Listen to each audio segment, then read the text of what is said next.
information gen pouvoir, dans action gen changement.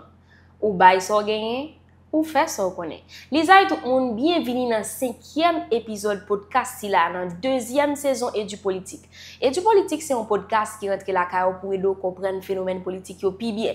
Et encore une fois, ou dans université populaire, ça veut dire prends téléphone, ou prends caillou, ou prends plume, prends note parce que c'est apprendre nous vinn apprendre et leur fin apprendre ou bien comprendre, ou pral ka transmettre message ça avec l'autre monde. Et pour qu'à bien comprendre ça, nous allons parler aujourd'hui, c'est important pour visionner l'autre épisode.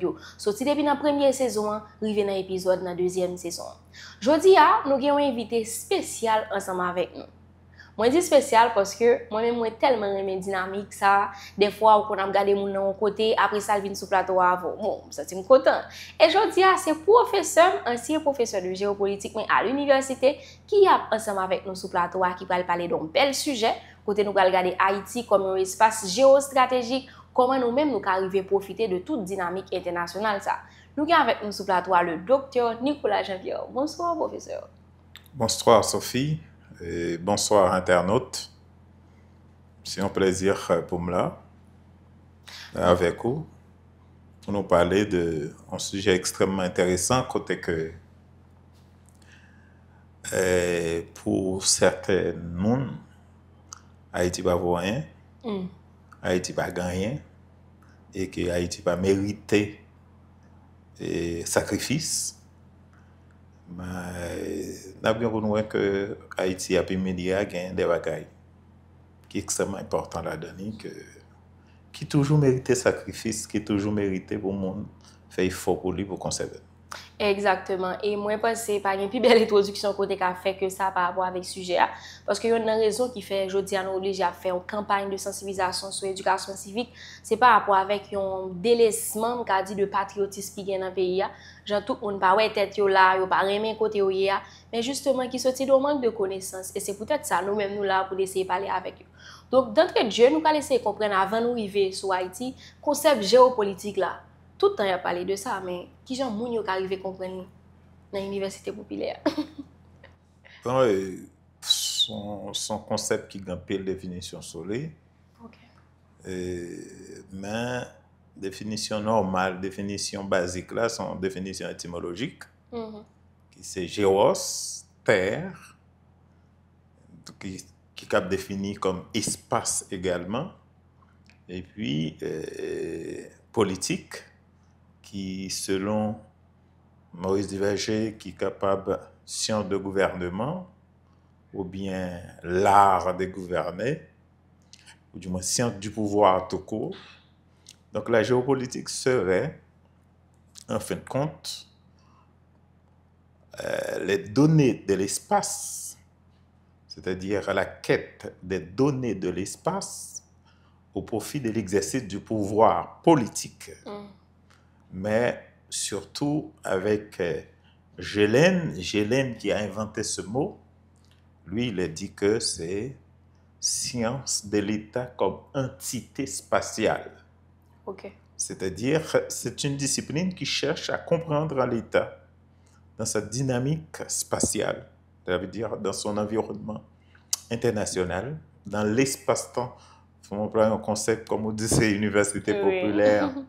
L'extrêmement intéressant pour ne pas trop utiliser des concepts peut-être que nous relais populaires sont capables de comprendre. Bon, supposez ça. Pour comprendre, vous connaissez. Oui, pas pour comprendre.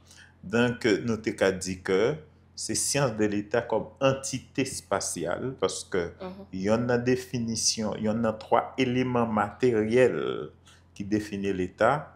C'est population, c'est territoire, c'est administration.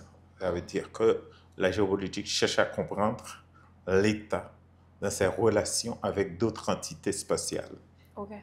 Donc, si nous essayons de traduire dans un langage pour nous capables de comprendre, c'est comme si ils permettent de nous comprendre le rapport pays au gain avec l'autre pays. Ça nous les dynamiques d'affrontement des puissances, rivalité de puissance. Okay. Bon, dans le sens de Yves Lacoste, c'est penser les territoires et les luttes qui s'y déroulent. Ça veut dire que la géopolitique fait référence à la rivalité entre les entités spatiales.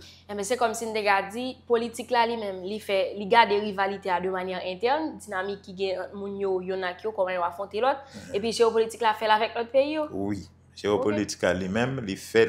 Mais il faut nous pas corriger comme ça, il n'y a pas une distinction nette entre politique interne et politique externe. La politique externe, c'est l'image de la politique. La continuité, la politique, moi je dirais l'image de la politique interne. Parce que ce que Haïti, par exemple, souffre aujourd'hui, ce n'est nul d'autre chose, sinon que ça a souffert de l'intérieur. Parce que les gains ont manque de cohésion sociale à l'intérieur, les refléter, il y a des politiques externes qu'on peut pas mener. Il y a des politiques étrangères qu'on peut pas mener. Donc, c'est cohésion, c'est stabilité politique interne qui pourrait dicter quel type de politique étrangère, donc quel type de géopolitique qu'on peut mener. Quel type de rapport. Mais géopolitique là tout, ou kawel, moi-même, j'ai toujours dit étudiant mieux. Et bon, spécialement même qui était là, il y a un bagage qui me dit géopolitique pour comprendre comme dans l'université populaire, c'est un bagage, il y a l'autre entité gagnée et qu'on a besoin. Et que l'entité ça a besoin de tout pour stratégie, pour économie, pour démographie, pour n'importe quoi. Et ou même au besoin pour renforcer puissance. Et puis, géopolitique, je vais poser la question, comment on peut apprendre? Wow. J'ai exemple, vous avez pris une relation, comment on peut. C'est une dynamique qu'on garçon qui pose en vie. Oui, bon, je ne vais pas prendre là. Mais ça te permet de comprendre. Oui, parce que c'est banal, parce que il y en a des cas qui ont reproduit là. Par exemple, on peut le causer avant fille. Mais si fille a pas de monde, c'est peut-être pas géopolitique. Ok, ça veut dire qu'il faut une rivalité avec. C'est-à-dire, il faut le monde et que lui-même, il remet le monde, le remet et c'est l'ouvre. Wow, alors on met de quoi? Bon, c'est pas en m'aider, c'est que c'est ça que géopolitique là. Si il n'y a pas de monde, au cas on est que fait employer stratégie, on est prendre. Pas bien rapport de force. Pas bien rapport de force, pas bien rivalité. Donc, pas bien trop stratégie ou qu'a fait ça. C'est l'aile gon moun et c'est pas remet moun dans tout. C'est facile. Ou ka ne paraître ou on dit ou voulez li prendre. Mais c'est là moun nan remen parce que dans le cas bon pour exemple qui est clair. Dans le cas de Mont Saint-Nicolas par exemple. Mont Saint-Nicolas, tout le monde connaît que Haïti a un attachement à territoire parce que c'est territoire de gon mais pour lui etc. Elle pas appelé diviser. Donc, li remet Mont Saint-Nicolas. Or les États-Unis d'Amérique remet ta souhaité que Mont Saint-Nicolas. La question des États-Unis d'Amérique, peut-être depuis une certaine d'années, c'est comment prendre Mont Saint-Nicolas. C'est l'exemple qui a illustré la géopolitique là et comment influencer le rapport depuis ce rapport pour lui-même, pour le sale besoin. C'est ça que géopolitique. Ça m'a apprécié parce que m'avais vu sur ça, c'est notion de puissance là parce que moi-même ouais un lien de en corrélation directe entre question géopolitique et puissance parce que finalité c'est bah on a une domination sur l'autre par rapport avec l'autre pays et me soucie qu'on bagay te dit lorsqu'on bagay nan men que on l'autre monde a besoin automatiquement ils sont en puissance. Justement oui non puissant la géopolitique cherche également à maximiser la puissance. C'est ça que fait et après la Deuxième Guerre mondiale, ils ont mis à part, ils ont fait de discipline ça parce qu'ils ont considéré que son discipline polémologique. Ça veut dire que son discipline qui intensifiait la guerre, on dit polémos et conflit, et puis logos et discours, un discours sur conflit, ça veut dire que c'est une discipline qui cherche à amplifier, à inciter à la guerre. Donc, étant donné que nous sommes rentrés dans le monde après 1945, qui était soi-disant au monde de la paix, donc tu as un rejet de sciences politiques, mais à partir des années 70, il y a que, surtout avec la révolution technologique, et la montée de la mondialisation surtout, on va comprendre que la géopolitique, c'est la meilleure discipline pour comprendre la croisée des mondes, la croisée des cultures, l'entrecroisement des peuples. Donc, et c'est pour ça qu'on réapparition du concept de géopolitique, et non seulement concept de géopolitique là, mais on prolifération de ce concept maintenant autant de géopolitique alimentaire, géopolitique culturelle, géopolitique. Il y a une prolifération conceptuelle de ce concept qui dans les années 70, et je pense que c'est extrêmement important pour le monde chercher à comprendre. Ces disciplines ça permettent de comprendre ça flux, ça veut dire flux migratoire, flux des marchandises, et affrontement culturel, rivalité de puissance. Et la mondialisation. Et la mondialisation en soi. Ce qu'on appelle, dans le langage soutenu, l'espace-temps mondialisé. Oui, c'est vrai. Même parce qu'on y a, exemple, nous t'as pris tout à l'heure de garçons qui cherché en conquête, alors ils voulaient un monde qui a un monde déjà. Il y a un bagage qui est important, c'est la stratégie pour nous arriver. Parce que je ne dis pas, si on bagage qui a fait un monde soit une plus grande puissance qu'on l'autre, et c'est stratégie pour aller chercher ce qu'on pas gagner, qu'on besoin pour gagner ce qu'on veut que mon eux-mêmes y a fait. Donc comment nous regarder dynamique de géostratégie pour ou par exemple, on est garçon toujours qui dans conquête là et puis qu'on pour nous transposer sur Haïti. Commentaire que moins estimé que ou estimé tout qui très positionnement géostratégiquement bien placé. Bon, si nous reprenons exemple un petit peu banal d'aujourd'hui, mais qui aide à me faire étudier mieux comprendre qu'au but, ça ou des disciplines, ça que c'est géopolitique. Géopolitique, là, l'on a bagalier l'État fait, c'est fixer des buts. Oui, ça. Regardez bien, exemple, nous se prend, l'objectif de ce monsieur ou bien l'objectif de cette dame, c'est accaparer, c'est en conjoint, pas connaître quoi. Donc, à partir de ce moment, son but de l'État-nation, la géopolitique, pose la question de qu'est-ce que l'État fait, qu'est-ce que l'État veut dans l'espace-temps international. Et donc, à partir de là, il faut qu'il y ait des stratégies. Donc, tout but, c'est stratégie. Premièrement, il faut, avant même d'aller dans la stratégie, il faut mobiliser les moyens. Oui, il faut qu'on soit gain. Oui, il faut qu'on mobilise les moyens. Parce que, il y a des bagailles, bon, par exemple, si je retourne dans le même exemple, je dis qui banal là, si un garçon, bon, comme on prend, c'est pas moi qui cherche, c'est où, imaginez un garçon vouloir ou même. Donc, il faut gagner moyen pour l'atteindre. Premièrement, il faut gagner un numéro au téléphone. C'est la première chose. Deuxième chose, il faut les conserver en tant que tel. Quel type de bagaille vous voulez? Parce que il y a des bagailles, garçon en cadeau, c'est simplement ou déjà pas. Garçon déjà, il faut. Ou pas jamais arriver non rapport ensemble avec un monde pareil. Donc, il faut le conserver pour ne pas faire nerver sous lit. Et puis tout, si la pour fuir un bagaille, il faut le connaître qui type de fille la veille, qui objectif fille ça. Par exemple, il y a une possibilité, bon, pas connaître, dans le monde, ça là, c'est très compliqué, mais ça me va le dire. Mais, au cas où il y a une machine, mais on n'a pas pris machine, c'est pas parce que, au cas où on a cause avec ou offrir une voiture, mais on n'a pas prendre. Pour que ça va prendre méthode ou offrir, parce qu'elle n'a pas besoin de voiture.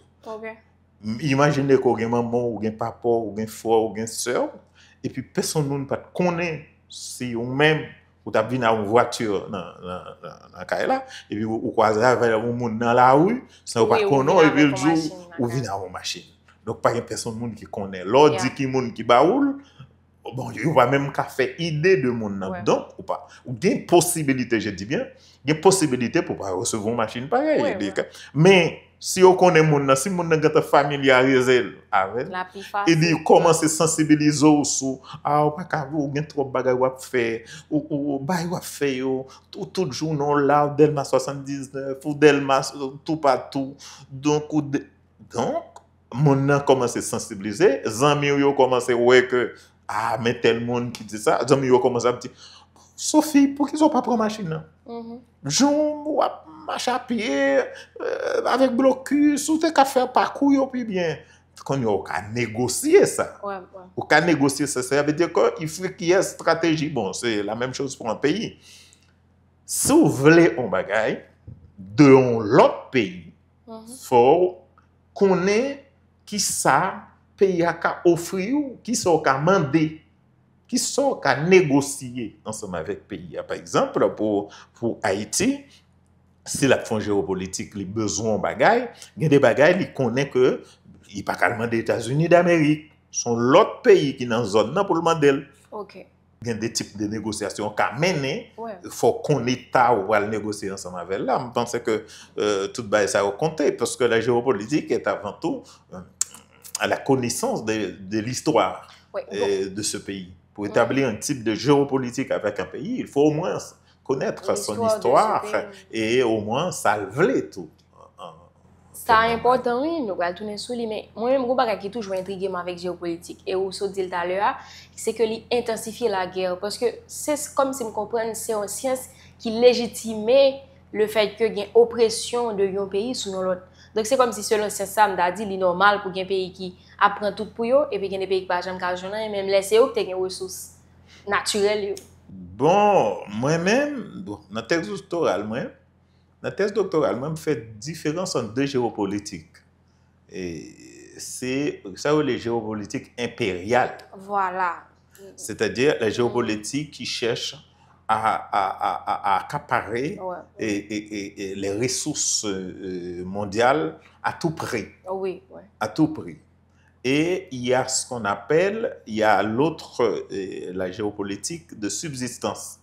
Ça veut dire, bon, pour moi, c'est la géopolitique des petits pays. Ça veut dire que, dans le sens philosophique du terme, je ne peux pas me départager de ce courant, dans le sens philosophique du terme, la philosophie de subsistance c'est comment persévérer dans le concert des nations. Oui, ça veut dire que je n'ai pas un objectif d'étendre ma puissance. Je n'ai pas un objectif pour obéir dans le sens de Ratzel aux lois de l'expansion territoriale.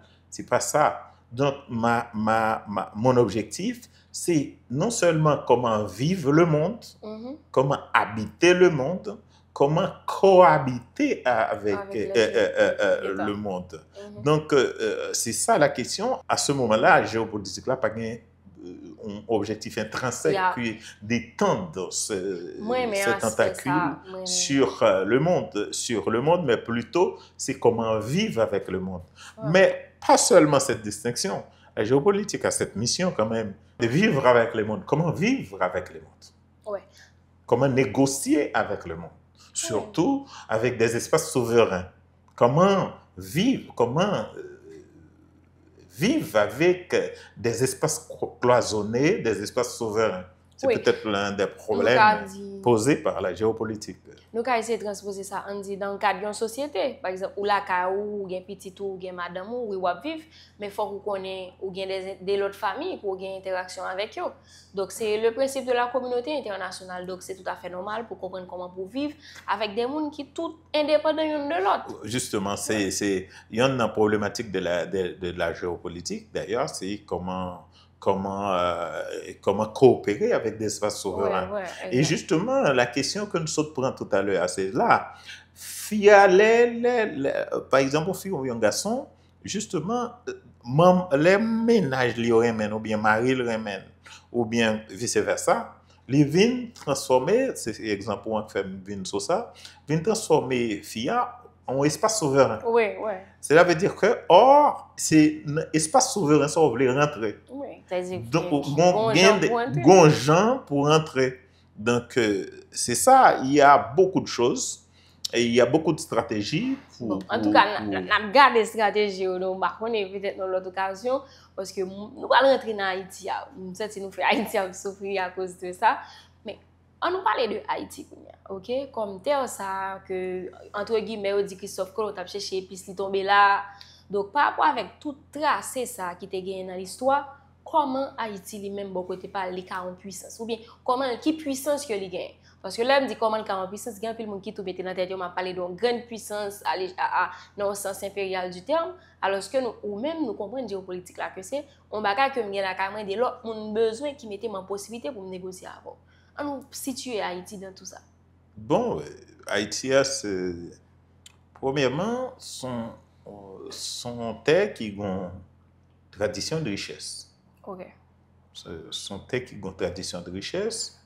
Par exemple, personne ne peut expliquer vraiment pour qui ça colon pas traité en San Salvador. Il va traiter Cuba parce qu'il a fait toute côte là et puis c'est en Haïti. Il vient jeter l'encre. C'est la première chose. Deuxième chose, et pour qui ça, ces pays ça, ils relèvent Petit Espagne. Ouais. Bon, c'est dire que, pas qu'on ait commencé à imaginer ça dans mon imaginaire, on a pensé que Haïti était belle.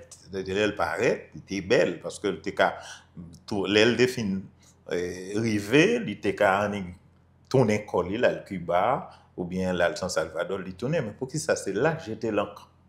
Bon, pour moi, ça veut dire quelque chose. Ouais. Donc, deuxièmement, nous voyons que Haïti a lui-même, dans certaines époques, il était servi comme centre d'expédition pour coloniser l'Amérique.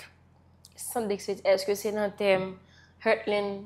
Non, pas dans non, comme étant, parce que c'est là l'esclavage moderne commence.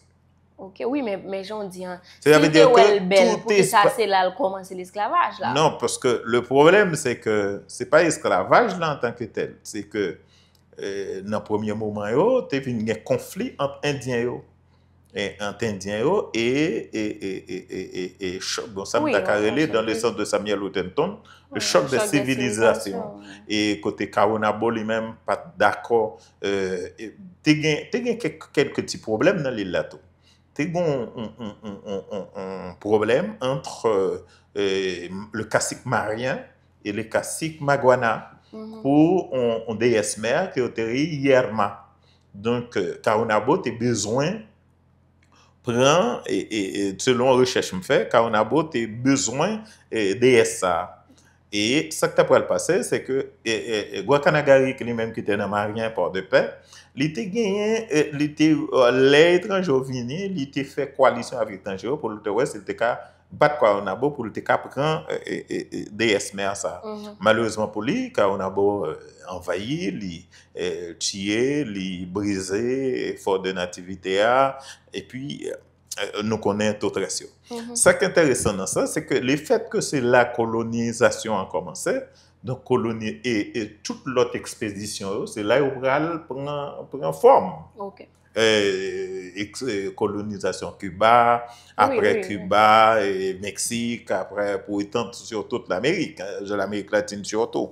Donc c'est dans ce sens que nous avons dit que Haïti a considéré comme étant une tradition de richesse. On a les cours et même ça, après le traité de Wisseriwick en 1697, nous connaissons que pour la France. Eh bien, Tessa a une perle des Antilles. Oui. Donc, ça, c'est par rapport avec l'étape bail colonie en paquet de richesses. Oui, c'est-à-dire l'étape bail, on série de richesses qui permettent à ce que la métropole là te sentir confortable ensemble avec ça. Donc, excusez-moi, ouvert parenthèse là, c'est parce que en plus il fallait yo content de ce que Haïti te perle des Antilles, pourtant leur comprendre l'histoire, moi même pas content. Parce que c'était par rapport avec l'exploitation et non par voter. C'était juste pour établir, pour faire la richesse de la métropole. Donc, moi, je ne suis pas trop à l'aise ensemble avec elle. Plus à l'aise, plutôt, bien que nous n'avons pas de temps, ensemble avec Haïti qui se à Boyo. Moi-même tout. Oui, qui c'est. Oui, Haïti qui se à Boyo, qui c'est Haïti t'es haute, n'a fait rapide. Haïti t'es haute. Et puis, en théâtre, qu'est-ce qu'il y a dans la langue taïno qui c'est, premièrement, capable de définir comme délice de la vie, ou du moins, il y a le maire des terres. Donc, en langue taïno, taïno même, les taïno veut dire noblesse. Oui. Donc, en ce sens, Haïti serait théâtre. en noblesse. Ouais. T'es haute en noblesse. C'est déjà bon, j'ai défini ce nom dans mon texte récemment publié. C'est Haïti, la porte d'entrée du Nouveau Monde. Oui. Et pour me dire que Haïti, c'est t'es haute en noblesse. Mais c'est t'es haute en délice également, parce que si on prend qu'est-ce qu'il y a. Et puis, là, on prend Boyo, qui vient de Boa, et qui signifie maison. Or, maison, dans la tradition antique, signifie noblesse également, ascendance. Donc, son terre d'ascendance. Son terre, or, Haïti et Boïque également, c'était pour qualifier le pouvoir spirituel. Le pouvoir spirituel dans la société taïno. Donc, c'est en même temps le cacique occupe la fonction politique, et puis le Boïque occupe la fonction spirituelle. Donc, Haïti, Kiskeya Boyo, serait haute en délice divine. Mais également, si on fait court, on peut dire que Haïti, c'est dans Quichua, donc en langue, mon livre Toron, c'est un texte publié en français parce qu'à la fin du 19e siècle, les Français ont besoin qu'on ait qui rapport qui gagnait entre anciens peuples qui étaient habités l'île ça et ils ont été financés en recherche par Toron et le texte a relé de Phénicie à l'île d'Haïti. Dans ce texte, Toron établit que les gens qui vivent dans ça, ce sont des anciens peuples phéniciens. Okay. En ce sens que, en tant que Phénicien, parce que c'est lorsque Israël a envahi les Houthis, les peuples cananéens, ils ont quitté la zone, ils ont traversé la mer là. Et dans le coïncidence, c'est pas mal Saint-Nicolas, ils ont passé. Ah bon? Ils ont passé pour entrer dans l'île là. Donc, et ils ont dit que, selon Toron, ancien langue taïno a gagné une origine hébraïque, c'est-à-dire hébreu ancien. C'est pourquoi Colomb, selon la petite histoire, l'Eltab vini dans l'île là, t'es fait l'accompagner de juifs, parce que pour lui que peuple ça t'es parlé hébreu. Hébreu, ok. Donc à partir de ce moment, dans la langue hébraïque ancienne, Haïti serait Ya, c'est pourquoi Haïti, c'est pas H-A-I tréma, T-I. C'est d'ailleurs dans la Constitution de 1805, c'est H-A-Y-T-I. Donc, H-A-Y-T-I, dans la langue, vous savez que dans la langue hébraïque, c'est de la droite vers la gauche. Donc, c'est la terre, c'est Ya-Ti, qui c'est terre, et puis Ya, la terre de Ya. En langue hébraïque, c'est la terre de Dieu. Ya, c'est le Dieu de Jupiter, c'est El. C'est El, donc c'est la terre de Ya, la terre divine. À partir de ce moment, donc moi, je me souscris à cette tradition taïno pour définir Haïti, pas comme Père des Antilles, pas comme Petite Espagne, mais plutôt comme la terre divine. Il y a une vidéo qui circule sur Internet qui dit également qu'Ischia serait la mère des terres. Ouais. Moi-même, parfois, j'appelle l'Atlantide. Bon, ça, c'est vrai que moi, beaucoup assez arguments pour moi. Bon, c'est dans la dimension spirituelle. Partager et arguments la même, mais moi-même, c'est la terre de Ya, mais c'est terre de Ya, terre de Dieu, terre divine, terre riche en délices divines. Donc, c'est la terre centrale quand même. Est-ce qu'il y a maintenant une réalité à cela? Je ne dis pas. Mais je pense que ces anciens-là qui ont appelé Haïti comme ça, ils ne sont pas fous. Oui, ils ne sont pas fous. Et cette tradition de délices, cette tradition de vie, cette tradition de divinité, jusqu'à cette heure, on peut concevoir ça. Bon, en pile monde a dit que Haïti sont des délices. En ce sens que, bon, vous demandez dans quelle stratégie, dans quelle place nous avons mis Haïti situé dans les Caraïbes. Oui. La première chose. si nous prenons Caraïbes, Caraïbes là, comment nous définissons Caraïbes? Ce que Jean Casimir qui a écrit un texte qui est les Caraïbes une et divisible, ou qu'a défini Caraïbes là comme étant ça relève une perspective insulaire. Oui. À partir de ce moment, on prend l'ensemble des archipels et des îles sur la Caraïbe. Au cap défini Caraïbes là, ça relève les grandes Caraïbes. Ça relève les grandes Caraïbes là, c'est tous les pays qui gagnent côte dans la mer Caraïbe. Okay. À ce moment-là, les 7 pays de l'Amérique centrale, la Floride, le Mexique, la Colombie, le Venezuela, les Guyanes, tous les pays ça font partie de la Caraïbe. On appelle la Grande Caraïbe. Mais Caraïbes là, baillé par une mer, c'est mer des Caraïbes. Selon les géopolitologues, il y a 3 grandes mers dans le monde. Il y a la mer de Chine, il y a la mer méditerranéenne, il y a la mer des Caraïbes. On appelle d'ailleurs, on appelle la mer des Caraïbes la Méditerranée américaine. Ouais. C'est un. Deuxièmement, pour dire à l'importance de cette mer. Autre chose dans la Caraïbe, c'est l'océan, le canal de Panama. Le canal de Panama se trouve en face d'Haïti. Oui. Lorsqu'on regarde la carte de la Caraïbe, le canal de Panama, le canal interocéanique, ça veut dire le Pacifique et l'Atlantique via la mer des Caraïbes, ça se trouve exactement en face. C'est pour dire, et lorsqu'on connaît l'importance de ce canal pour le commerce mondial, on sait fondamentalement, surtout pour la Chine, c'est ce canal qui fait le pont, le commerce chinois, surtout avec l'Amérique. Ça, c'est la première chose. Mais deuxième chose, c'est ce canal qui permet aux marchandises, aux bateaux américains de l'Ouest pour traverser dans les villes de New York, par exemple. Des fois, on y saisi quand on parle de ça, pour dire même pour les États-Unis, commercer avec n'importe pays. Ces canaux-là rendent possible. Donc, c'est pour dire l'importance de ce canal. Et c'est pour dire également l'importance de la mer des Caraïbes. Donc, parce que comprendre l'importance d'Haïti, c'est faire ces 2 tours-là. Donc, tous les bateaux, par exemple, les bateaux qui sont sortis du Chili, par exemple, du Pérou dans le Pacifique, c'est dans la zone ça où monter pour y aller vers l'Europe. C'est dans la zone ça.